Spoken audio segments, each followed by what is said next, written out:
গ্রেপ্তার পাপ্পু সিং। গত বছরের পুরনো মামলায় সাংসদ অর্জুন সিং এর ভাইপো সঞ্জীব সিং ওরফে পাপ্পুকে ব্যারাকপুর পুলিশ কমিশনারেটে গোয়েন্দারা গতকাল জগদ্দল থানায় একটি লিখিত নোটিশ পাঠায়।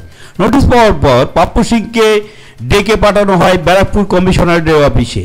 সেই মামলায় হাজিরা দিয়ে রেহাই পেলেও ঘটনাস্থল থেকে অপর একটি খুনের ঘটনায় তাকে কোনোরূপ রেয়াত না করে গ্রেপ্তার করে ব্যারাকপুর পুলিশ কমিশনারেট। যারা ইয়ং ছেলেরা আছে জগদ্দল ভাটপাড়া বিধানসভা ক্ষেত্রে, তারা পাপ্পু সিংকে ও নিজের লিডার হিসাবে দেখে সব, এবং পাপ্পু সিং সব ব্যাপারেই কোঅপারেট করে। এই সব ব্যাপার দেখে যখন সোমনাথ শ্যাম দেখছেন কি আমার মাটি আমার থেকে সরে অন্য জায়গায় চলে যাচ্ছে, তখনই উনি পাপ্পু সিংকে হ্যারাস করার জন্যে এবং মোরাল ডাউন করার জন্য, ওনার ভ্যালুটাকে কম করার জন্যে এইটা পুলিশের মাধ্যমে এই জিনিসগুলো করিয়েছে। এটাই তো আমি বলছি, এটা করা যায় নিশ্চয়ই।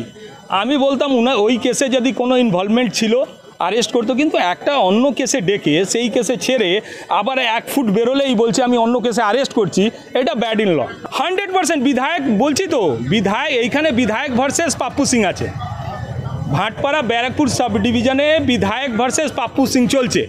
পাপ্পু সিং যেই অর্জুন সিং তৃণমূল কংগ্রেসে আসার পরে জগদ্দলে বিধায়ক সোমনাথ শ্যাম মনে করছেন কি পাপ্পু সিং আগামী দিন এইখানে লিডার হয়ে যাবে, আগামী দিন উনাকে ছাপিয়ে যাবেন।